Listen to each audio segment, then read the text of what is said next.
Good morning, good evening, good afternoon, wherever you are. Welcome to this CAREER4SEA talk.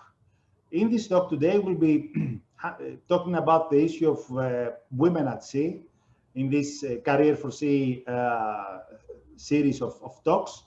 And we've seen the case of women at sea being one of the let's say, most recent issues coming into light recently.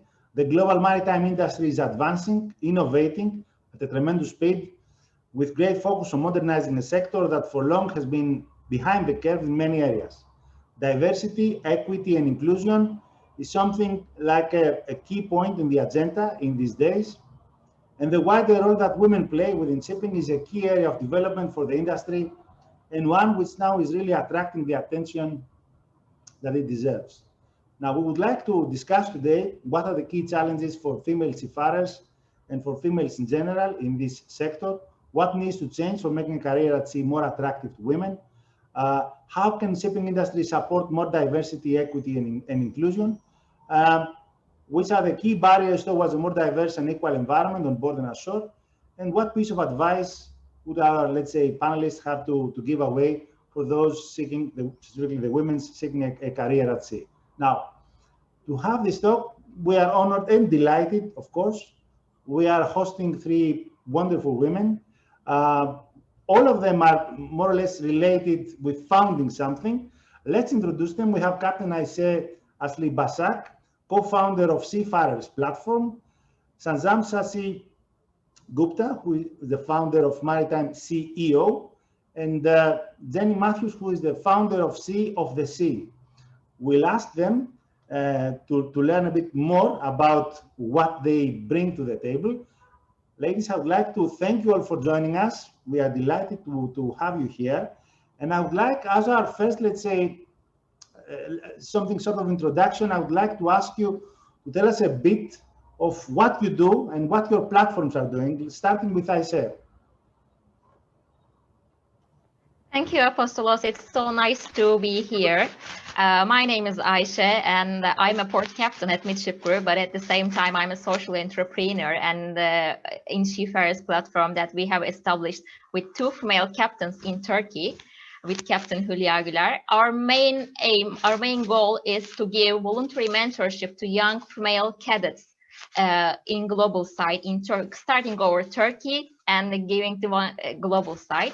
Our main purpose is that. And 2 years ago, we had established our platform. And within 2 years, we had also developed projects with maritime companies to encourage female seafarers and towards their diversity and inclusion policies so far. And we had also developed, we had become winner with the Sea Code project by the Shell and Hafnia Group after the hackathon. So we are now developing projects anti-harassment applications with with key player companies as well. So and at the same time, and still continue with the voluntary mentorship. Yeah. Thank you very much, Sanjam. Let's hear from you. What are you bringing to this discussion, and what is the Maritime CEO? Tell us a bit about what you do. Hi, my name is Sanjam Sahi Gupta, and I'm second generation in the family business under the name of Sitara Shipping. My father is a master mariner, and I'm very delighted to say that just a few days back, the company of master mariners in India has awarded me an honorary fellowship. It makes me feel very delighted. I know I have a lot of respect for female seafarers, and I am not one, but this way I feel very close to the community. My platform is called Maritime CEO, and we wanted to create the next generation of female maritime leaders because we believe there are very few women at the top. And only by having more women in leadership positions, we can really kind of bridge the gap, because having more women CEOs would mean that more women would aspire and look up to them, have role models, as well as women would also encourage other women in their footsteps. So that's what we're doing. We're also delighted to tell you that last year we had the first Maritime CEO conference with over 1,600 participants from 77 countries, which has been called the biggest gender conference. And the IMO at this platform announced that they would fund the first Maritime CEO Accelerator program, which is going to be launching soon. Excellent. And Jenny, let's hear from you. What is the Sea of the Sea, and what are your, let's say, what your initiative aiming to? Amazing. Well, I would love to start off by actually just saying how much of an honor it is to be on a call with you two ladies. Like, you've been huge inspirations of mine.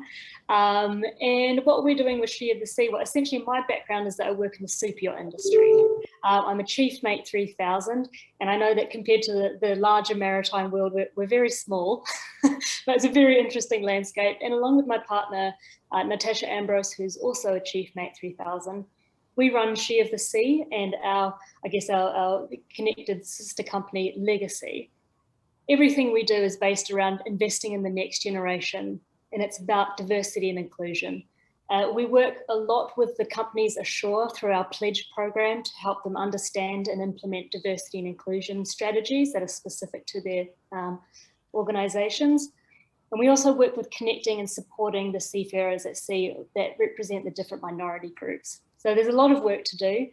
And one of our most exciting achievements is last year, we conducted the first ever diversity and inclusion survey. And the statistics were as shocking and as disturbing as you might think, but at least now we know where we are and how we can move forward. So it's amazing to be able to have these conversations. And thank you, Safety for Seas, for taking the time to amplify this conversation, because there's a lot to talk about. Thank you all. We are actively promoting the role of women at sea, and we are active supporters of all the initiatives that you mentioned. And we would like to see more women taking key roles across the industry. Now, I would like to ask you, in your opinion, in your view, I've been in shipping almost 30 years now. I've seen shipping change dramatically, I would say, over the course of the last 10 years. I would like to ask you your views. Why do you think we have so few women at the top, let's say, of the industry? And why do you think this is happening? Is this something that we should, let's say, wait for things to improve? Or can we, let's say, do something to accelerate the situation? Because it doesn't make sense. We see very few women at key roles across the industry. And it doesn't, yes, shipping is a very, let's say, men-dominated industry. We know that. It happened maybe 100 years ago and 200 years ago. This is not the case today. Why do you think this is happening, and where should we aiming for things to change? Ayse, your thoughts? Thank you, Apostolos. Actually, I believe that we have enough role models in maritime industry. We have good role models, female role models, and also promoting each other very well. But the last thing that we don't talk about the real problems and who the women are facing on board. So, for example, these problems like harassment problems, and how we can develop the standards for women at sea, and how we can make this industry and this maritime job more attractive for the women. I think we should more discuss about this kind of stuff, and we should say that everything that we shouldn't we have not talked about before, that I think the problems must be more visible and to everybody to find the solutions actually. So I believe that if we focus on more action side, we can make a change together, but this action must be including all the problem solving in the industry against women at sea. So we should focus on this. So, okay, I have a hypothesis I would like to test.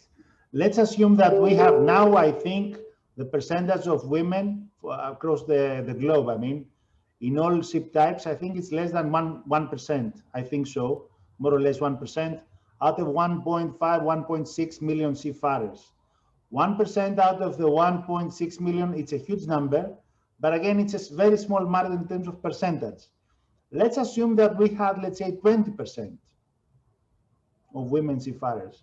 Would that change what I asked earlier? I mean, about the key women at the top helm. Yes, we would have more captains and more chief engineers, absolutely. But would that thing, I mean, I'm asking, this is a hypothesis we would like to test. Would that thing per se would change, let's say, the perception of the industry? That's I think the hypothesis. I say, Any thoughts on that? Yes, exactly. And as for the studies, actually, they are not specific to maritime industry, but other industries have these kind of studies. Working, if we will employ more women in such kind of operational jobs or technical jobs, it will mean that the intelligence of women will bring another perspective to the maritime job. So other industries have these studies, but it's not reflecting the maritime industry. I think it's we need to explore this area, and because it is approved that if men working with women more, it means that the creativity of the man also is increased. So in problem solving, so it affects actually to create a more like an area which is more effective area it's creating about. So I think we need to focus on more this kind of studies and about that. Yes, I believe that we have not experienced it yet, but we don't know. Why don't we try and to employ more women just to see what is going on and how we can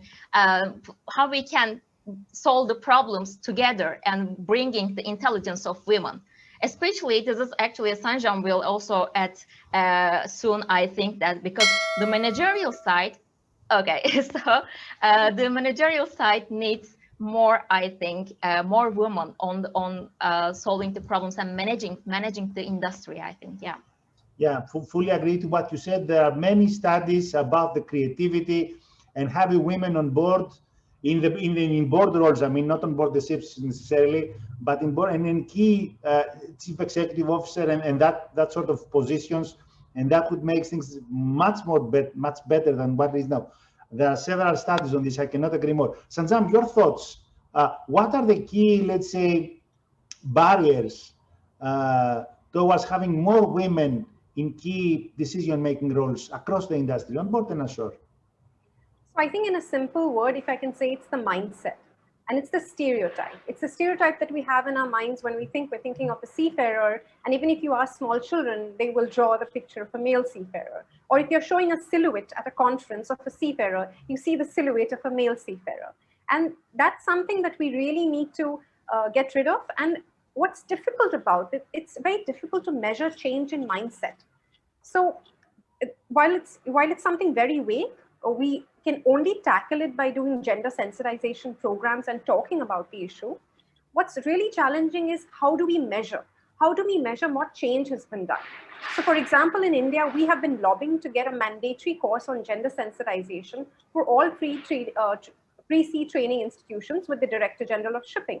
Now, that has not been done because of the same question. They say, how effective will it be? We just don't want it to be a tick box. But I feel that you need to start somewhere, even if it's a tick box, even if it's a half-a-day seminar where everybody going through pre-sea has to go through, we have to start that somewhere.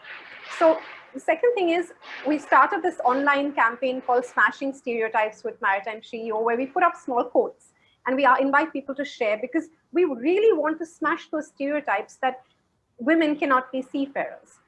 And lastly, I wanted to quote statistics which say that 25% of a group gives it a voice, and 30% actually changes the culture of a group.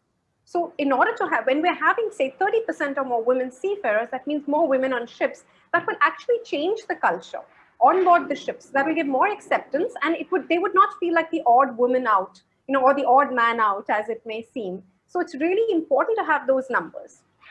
Yeah, absolutely.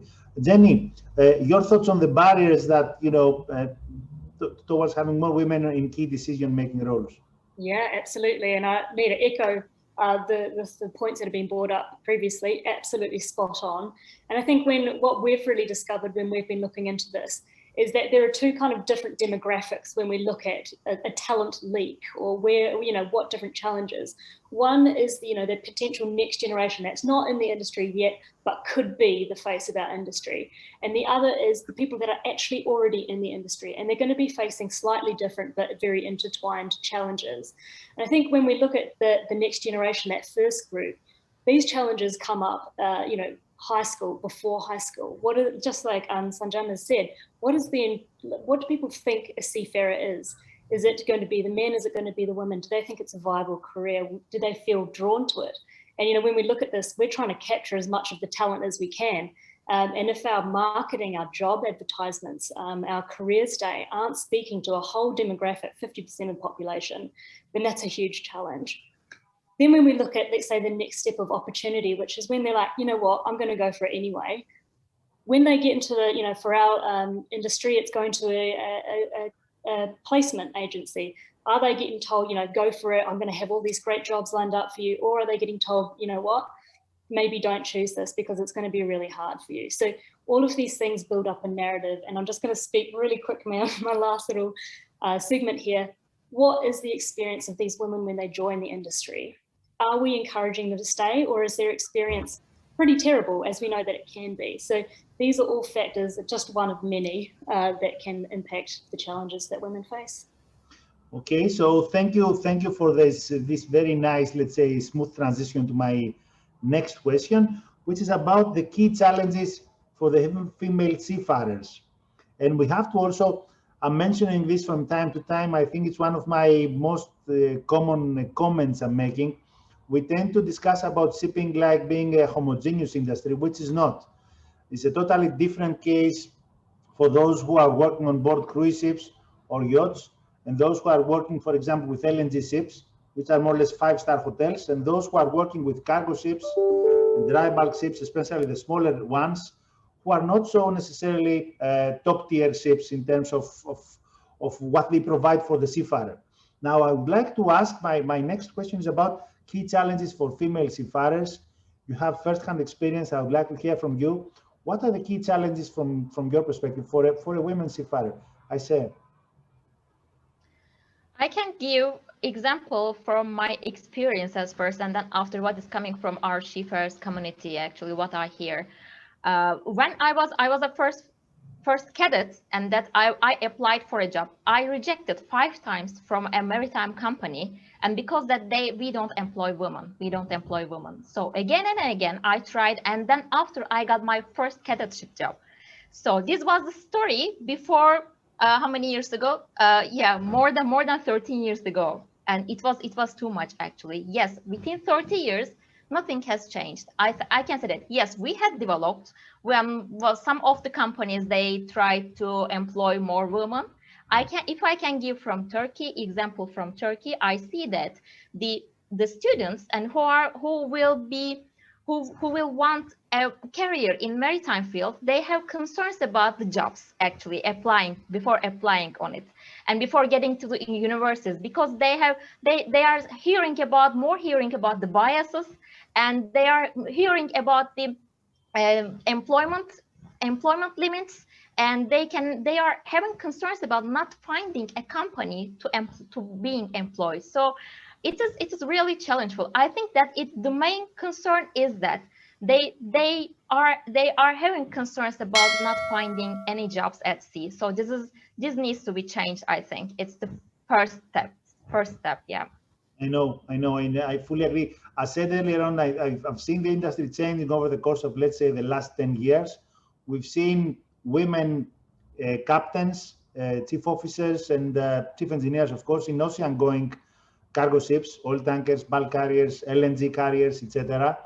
And we've seen, and fully agree with what you say, and we see that this is changing, but it takes a lot of time. I fully agree with what you say. Sanjam, your thoughts, your experiences? Yeah, so what Ayse spoke about was step 1, and that's what I see the same problems in India, that while we're encouraging women to apply, and companies such as Anglo-Eastern give a 50% waiver on the fee for female seafarers, but what happens when they actually go to find, to go to apply in companies? Most companies say that we don't hire, female cadets. But I don't think that's where the threat is. The threat is when companies have an unwritten policy saying that they don't hire female cadets. Because for the companies that openly say we don't, the DG Shipping can talk to them, they can sensitize them. But for companies that don't openly say that, they're not admitting it, so you really can't catch them there. The second issue, which I feel, is when they actually go on board. And then they face a situation wherein, there is some sort of harassment, whether sexual or otherwise. Usually, in most cases, the culprit is never punished. either the girls are too scared to speak up because they say if we complain, we will never get to go back on board in the same company. Or if they do complain, they do have the courage, the culprit is never punished. And this I can say because I have personally handled cases of females who were mentored by me, but who didn't complain because they were too scared they would not get employed, as well as women who spoke up. And despite taking up the matter to the highest authorities via the International Chamber of Shipping with the national, Chamber of Shipping, nothing was done. So it's kind of a very disheartening situation for these women. I see. And Jenny, can we hear from you on the issue? Yeah, absolutely. And at the risk of repeating, yeah, absolutely. It's the unconscious or conscious bias with the opportunities in the first place. I joined the industry about 12 years ago. I knew that I wanted to be a captain, and I actually couldn't get out on deck for a good 2 years. I had to be inside at the stewardesses, and it made the jump at one stage. Unfortunately, there has been some changes, but it's very, very slow going, considering it's almost a decade or just over a decade. But yeah, that experience on board, obviously things like, there's a huge range of what discrimination can look like. You've got the, blatant assaults at this end, but then you've got the more subtle everyday things that, and I would actually like to take a moment here to share as well that the things that women experience are very similar to other minorities as well when we look at race, ethnicities, orientations as well. So it's all in the same kind of space there.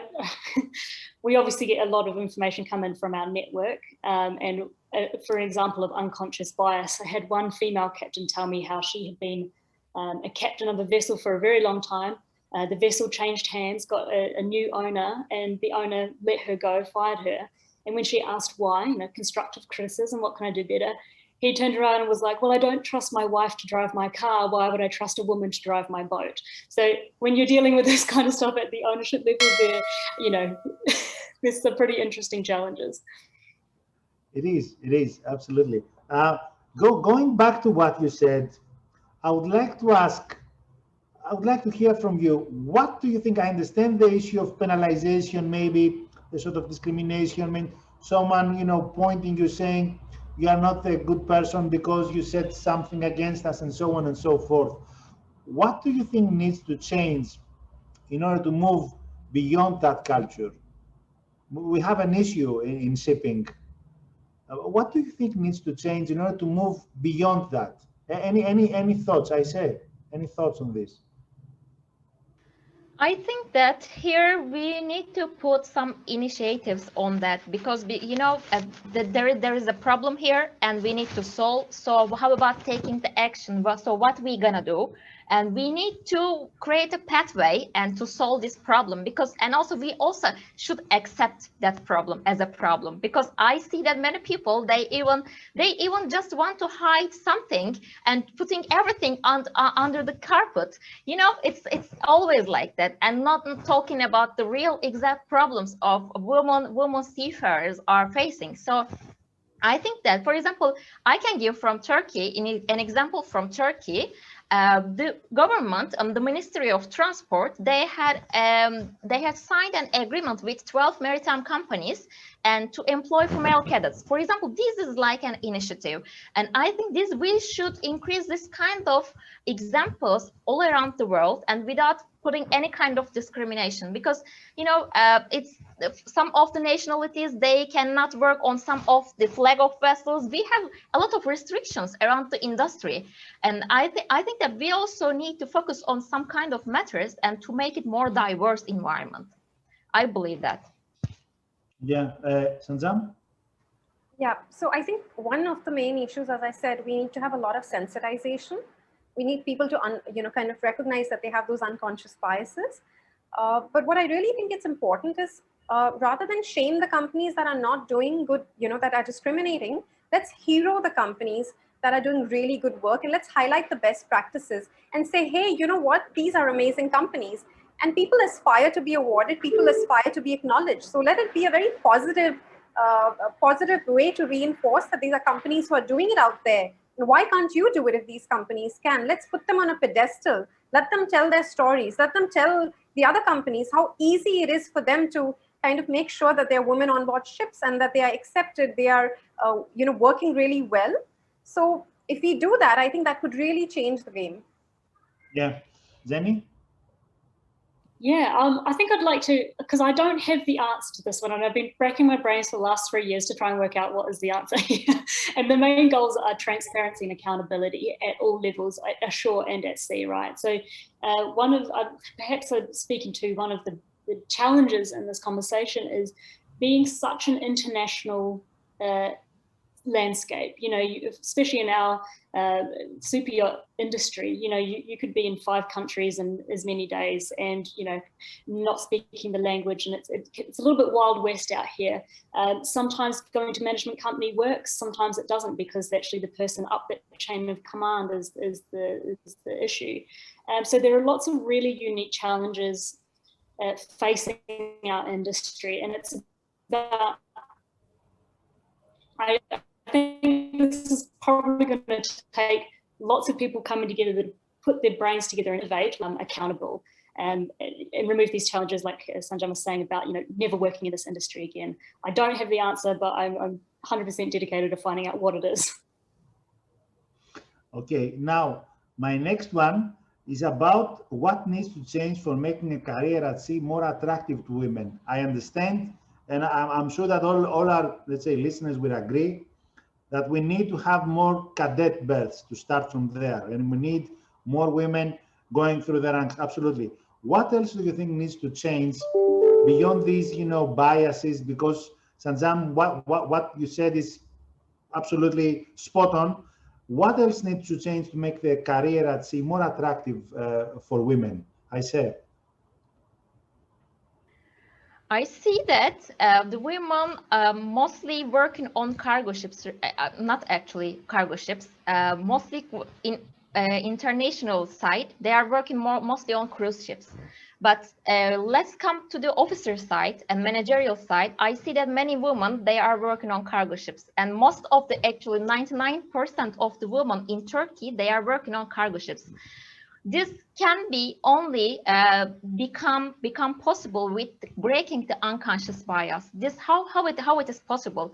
We should employ more women, not only officer or managerial side, also the rating side, and to make it half. And on the ships, for example, one of the ship owner in Turkey, one of the ship owner in Turkey, and they employed female cooks and female able seamen, still seamen, but able seafarer, and also oilers on board. So this means that this is changing, and breaking the unconscious bias. So we need to focus on this kind of things, and not focusing, and not to the managerial side, and to also the rating side. And because if a career member works with a female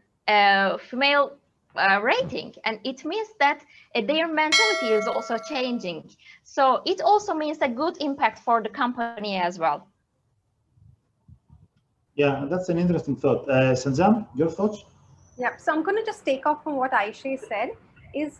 So these stories, right? These are amazing stories about women doing these unusual roles, right? Which, you know, okay, so in India, we don't have many female ratings. I think what's important is actually to tell those stories. So we started in March this year with She of Change, a sort of a digital initiative where we call it the Voices of Women in Maritime. We invite women to send their stories, anything that they want to write about, whether that's incidents, anecdotes, stories, research articles. I think what really helps is when you hear these stories of other women, and then you can think, hey, this is something that I can do too, right? And not only did we find that a lot of women were reading the digital initiative, we found that a lot of gentlemen wrote to us saying that this is great. And a lot of young male cadets wrote to us saying, you know, we really think this is an important issue, gender diversity, but we're cadets. But what can we do to drive change? I think that's so powerful, because that change is not coming from the women, but it's coming from these young men who feel responsible. They are the future of the industry. How can we make sure that we give them the right, you know, guidance and direction? Because the future of the industry, imagine what change they could do if they drive that sort of mindset. So, yeah. Yeah, absolutely. I was having a conversation with a friend about the role of women, let's say in the US in the mid-60s. And I'm not sure if you've seen this as a fine series called Mad Men. about the role of women, among other things, in the advertising business, in the advertising industry in the US in the mid-60s and 70s. And a lot of things have changed, especially I'm talking about the US, who is considered one of the leader in this diversity, equity, and inclusion discussion. And we've seen how the role of women in society, in gender stereotypes and biases of the society, the cultural thing, has changed over the last 50 years, let's say. I'm sure that the younger generations, those who are beyond, let's say, Generation Z, maybe Generation A, and so on and so forth, they will have a totally different mentality. And I fully agree, Sanjam, with what you say. And we're gonna see that, and this will create something like an avalanche effect on what we discuss here. Absolutely. But I would like to discuss what else we can do to accelerate that. Jenny, your thoughts? Yeah, this is a great question. And of course, there's not one silver bullet for every industry or organization or vessel. I wish that there was, but unfortunately, it's not going to be that straightforward. So we've talked about visibility, which is obviously a huge one, amplifying those stories, engaging. And I mean, for our industry, in the super industry, no one knows that we even exist. We're such a small little niche market. You only really know about it if you know someone that's already in the industry. So for us, a lot of it's actually about sharing what we do and how exciting these roles are. It's an incredible landscape. So that's our big challenge. And then, of course, the experience on board, ensuring that it's at the very minimum safe. For the women that are choosing to pursue these careers. But the big question is, how do we do that? And I think it's about managing expectations. It's not going to happen overnight, but it starts with education. What do we have to gain? What does our industry have to gain? And actually, what do we stand to lose if we do not take action? We've got a crew shortage that is going to get more and more serious as we go. So starting off with those, going over the basic concepts, looking at what we have to gain from innovation, adding value to our stakeholders across the board, safety, the whole lot. It's starting those wheels moving there. Yeah, absolutely. Now, I would like to, let's say, change it to a little bit more, let's say, positive tone, to put it in that sense, because I really love the positive reinforcement that Sanjam more or less highlighted, the issue of how to, let's say, accelerate this progress. I fully agree with the positive reinforcement. I would like to ask if there are any lessons to be learned or maybe best practices we can, let's say, share from other industries. Even within shipping, it's, as I said, it's the super yacht maybe and the cruise, maybe the LNG. That's one let's say, part of the spectrum. There's the other part of the spectrum, the general cargo and the ocean going ships, the smaller ones. Things may be a little bit more difficult over there, especially for women and men, among other things. I would like to ask what sort of best practices and maybe things we can learn from other industries, not necessarily shipping. Ayse, your thoughts? I think that if we are talking about the managerial roles, and so we should focus on the logistics or maybe tech industries together, because the shipping is already in an innovation side, and I think we can get some examples from them. And every day is autonomous ships, and the new high-tech ships are going into the industry. So I think that we can, for example, give some specific trainings and for women, as like in the tech industries. And for example, there are some initiatives like Women Who Code and something like that. So I think that we can give some kind of specific trainings to women and to use their workforce into more high-tech innovation side in the shipping. And so that they can find some place and for new place to employ to find an employment. So I think that it's a good practice that we can get examples from tech companies, and so yeah. Okay, Sanjam? Yeah. So for example, in India, the airline industry, we have the maximum, I think, number of female pilots. And in the banking sector, we've had a lot of women CEOs. So I see for us, here I see that we need to ape those industries. A few things that I think that they have done is that those companies or that sector, the companies in that sector have been very open to hiring women, right? So one has been is that it started from the top. So there have been certain key people on the top who made that decision that, yes, we're going to hire more women. And believe me, that has a ripple effect. What is also important is mentorship. So they have some very good mentor programs happening. And I feel that makes a world of a difference. Some of my mentors have been men and they have been great. And I find that even now in the industry, for example, if I name a few names like Captain Rajesh Unni of the Synergy Group, he really believes in empowering women and he's been pushing to have more women on board. So if one person can make such a huge difference, I'm just trying to say, can we have some sort of a way where these people challenge? I mean, I've told so many of them, why don't we have you have so many social media challenges. Why don't we have a challenge where all these top CEOs challenge 5 more CEOs saying, I'm having so many women on board my ships. What are you doing? And then let's kind of see that happening. You know, once they do that, we will see this amazing ripple effect happening. So I'm sorry if I digress from the topic, but. I would like to just say, yes, Ayse, I'm coming to you. I would like just to say that, you know, Rajesh is one of a kind.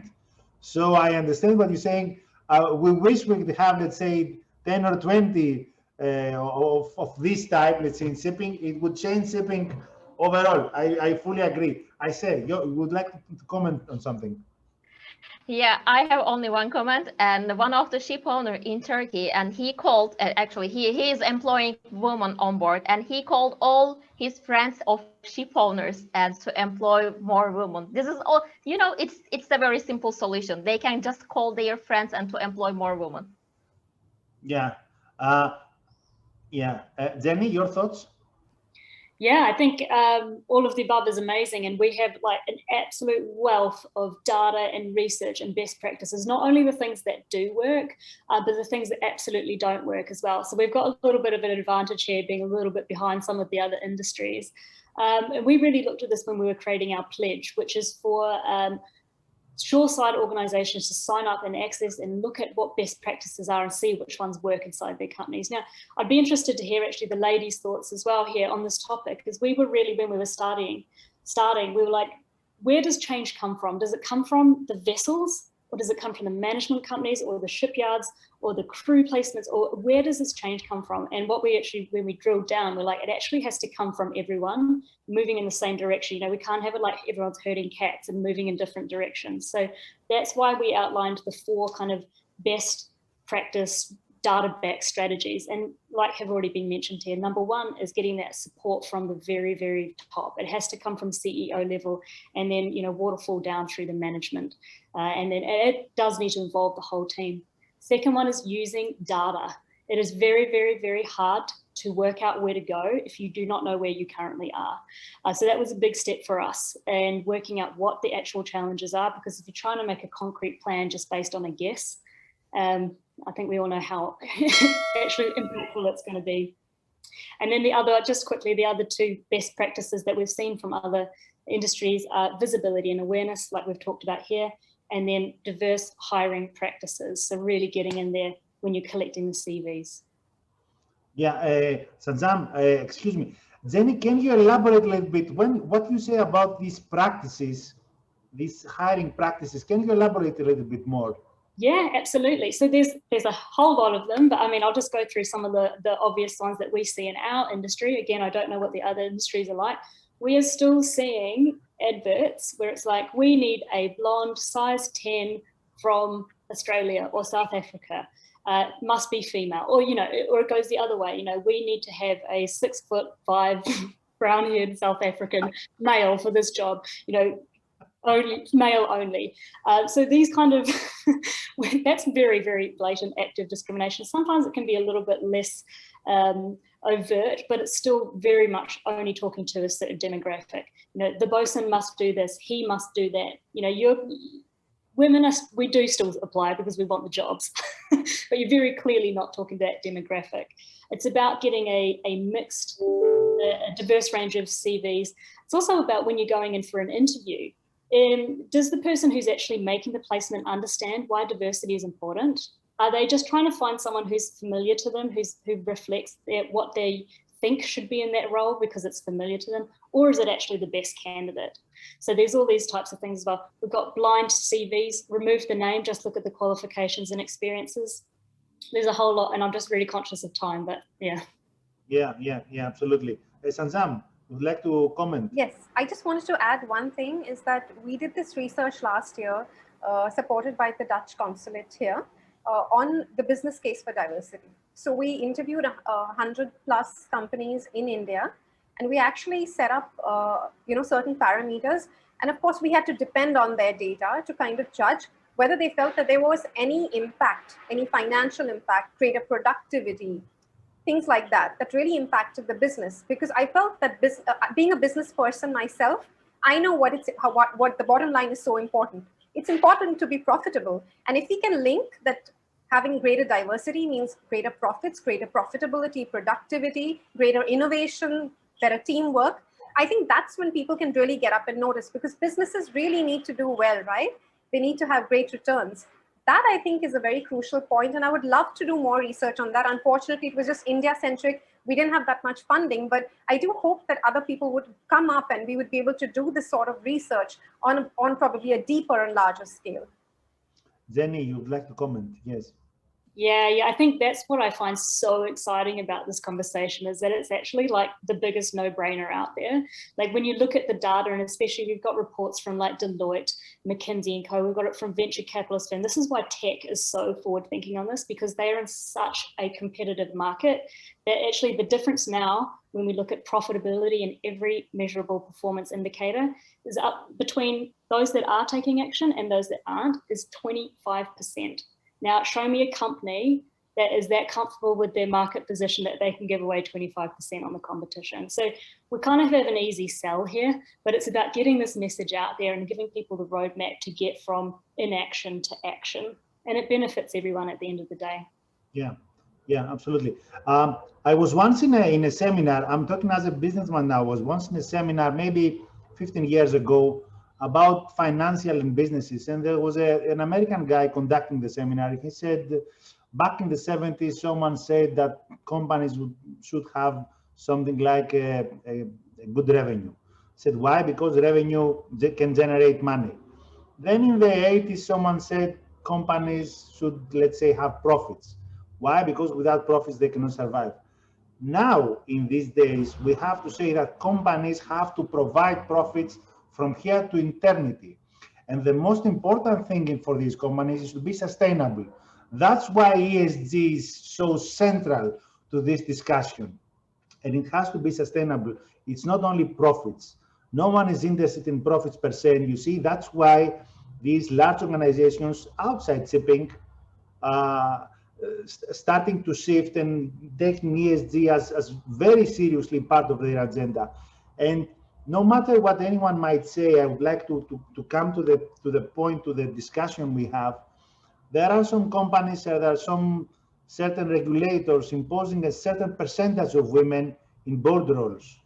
I'm not saying that's the ideal case, but that's a necessary step, because we need to have this positive reinforcement before we see, let's say, what's the average percentage of women in society. That's approximately 51%, 50.5%, something like that, let's say 50-50. Then we need to see that percentage happening across the boards as well, and in the executive roles and so on and so forth. That's a necessary step. But you know, that's an interesting part of the discussion we have. Now, before we conclude, I have a couple of questions. I would like to ask you, my next one is about, I would like to ask you, other than your initiatives, I would like you to pick one of the best initiatives that you've seen across the industry that someone else is doing, other than your own organizations. I would like to ask you to pick someone else's work and say, these guys are doing this and we'd love that, and we feel this is something like needs a positive commentary, let's say, to put it in that sense. I say, your thoughts. What have you seen recently, let's say the last year or something? I've seen what you do, and we are supportive, as I said. We would like to support and, you know, the whole discussion moving forward. But what have you seen? I say, your thoughts. What would you like to positively comment? Yeah, thank you. I think that the most important one is IMO's initiative, they designated Seafarers Day with a motto of empowering women at sea in 2019. I think the main point is this, and after that, the wind was a very good change of towards the women at sea, and I think it was good to see that the impact of IMO's gender equality purposes. So after that, I see that last year we had attended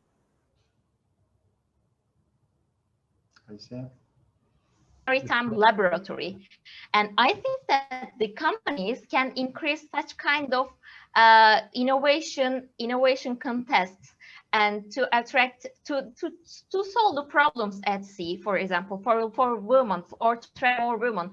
I think the most important initiative like this, because if the other companies see that the maritime company is establishing such kind of initiative about this kind of subject, it's social subject, more active from the other companies too, because they just want to catch up the popularity and for making the industry and their companies more sustainable. I think the main important one is that it was one of that. Okay, Sanjam? Yeah, so that's a little hard one, because I know so many that are kind of doing really great work, and I don't want you to put me on a spot by doing that. But I think the best part is each one is kind of doing really well in a certain aspect. And I think what we can do, if I can just turn it around, and what I would like to invite all the ladies out there, I think we all are doing our bit. What we need to do is also collectively come together and make sure that we already are doing that. But what we need to do is join hands and kind of make sure that what we do has a greater impact. So I'm sorry if I didn't answer your question, but what I think would be more powerful if each one, we know that I have a certain strength, and say Jenny has a certain strength, and Ayse, of course, is doing amazing work with Sea Code. But if all of us kind of put our heads together and see that in our little way, what can we do so that we can kind of duplicate that? We don't need to reinvent the wheel. So what Jenny is doing is, I don't need to replicate it. But how can I make sure that I have that sort of ripple effect in my region? So that's okay. Jenny, your thoughts? Yeah, well, absolutely. I love that idea as well. Collaboration is how we actually make impact, and we're all working so hard in our own little areas. Let's bring it together. I might follow up in an email with you about that later. Awesome. Well, I do have to say, I personally got so much inspiration from the research done by Maritime CEO. And Ayse, the mentoring and everything that you're doing, I personally drew a lot of inspiration from that. I really love women offshore. Ellie Sedano is doing incredible work over there. And I've had the pleasure also of seeing and working with Maritime UK's diversity task force. They're doing fabulous work over there. Chrissy Clark is just making huge waves. And I'd also really like to mention, so yachting's a little bit behind the ball, I would think, in the bigger conversation of diversity and inclusion, but we've had some amazing networks pop up. And one of them is Melanin Yachties championing race and ethnicity. And I know it's not women in women in maritime, but we are all championing the same thing, and I just am so inspired by more and more minorities getting together and making change in their own specific landscape. We can't talk to everyone, so the more people come in and speak to a certain topic, the better we're all going to be. So yeah, I think every discussion we have on the issue, because I fully agree with what Sanjam said, the collaboration, but I think every discussion we have acts as a multiplier, to put it in that sense. So we have more people engaged in the discussion, maybe take notice of the discussion, maybe some of them are being engaged in the discussion, some of them at some point they will make an action towards making this a better place. So it doesn't work from one day to the other. Rome was not built in a day. And if I would like to I've been in the industry, as I said, too many years. If you ask me how many years it will take, let's say, to have 20% of women sailing with ships, let's say, to have 20% from where we are now, the 1%. 1% is maybe 15, 16,000 women, yes. How about if we make, let's say, 300,000 women? So it would take many years, but that's not the case. That's not the case. because change can happen from one day to the other in small doses. So all of us are, let's say, participating into making this discussion, and we are acting as, to make this on an accelerated way. Now, we have to conclude our discussion, stay on track with the time, let's say, set. I would like to ask you to give me your last, let's say, piece of advice. I would like to ask you to give me your piece of advice regarding what sort of advice would you give to women seeking a career at sea. So your thoughts. I say, if a young girl comes to you and asks you as a mentor, let's say, what's your advice that you would have to give, let's say, away to an 80-year-old, a 20-year-old young lady, what is your advice to that young girl seeking a career at sea? I just say them to go ahead with it, with a career at sea, because they are having concerns, they are having problems. But I just suggest them to not focus on the real concerns and only focusing on their careers at sea. And because if they just believe in themselves and just go ahead with career route, and it means that the success will naturally will follow their career. So I just suggest them and to encourage themselves and to become to be brave. And Okay, thank you. Sanjam? So I'd like to tell them to kind of see each day with passion, because I feel very passionately about my work, and I feel that makes all the difference. The second thing I think that's really helps me is to kind of adapt to change, to changing situations, because that's the reality today. Everything's changing so fast. So I think these two things have really helped me. I think one, taking everything with passion, and every small role that you do, it's really important to do it with as much focus and passion, because no work is big or small, and you'll eventually get there. So that's my 2 cents. Okay. Jenny, your 2 cents? Yeah, I love this question because it's one I get quite often from young women. And I think my advice always comes in 2 parts. One is, if you're passionate about this career and you want to do it, then absolutely do it. But the other part is to manage your expectations. It is not going to be an easy ride. This isn't to like make it a big drama or anything, but I think when we remove the rose-tinted glasses about what's ahead of us, we have a much better chance of preparing ourselves for what's to come. So if you're prepared to have to work harder than the majority of your peers, if you're prepared to have to hunt that little bit harder for the jobs, and face certain things that other people aren't, but you're also so committed and passionate about what you're doing, absolutely do it. But go in as prepared as you possibly can. And with support, find those people that you can connect with that aren't on your vessel and that can keep you grounded and connected, because it's going to get tough at some stage. It does for everyone. But yeah, have the outside support. Yeah. Thank you. Thank you very much for this pragmatic discussion we had. Your excellent points. Spot on. I would like to thank you very much. I would like to thank all our viewers. And looking forward to seeing you in one of our future talks. Thank you very much. Thank you.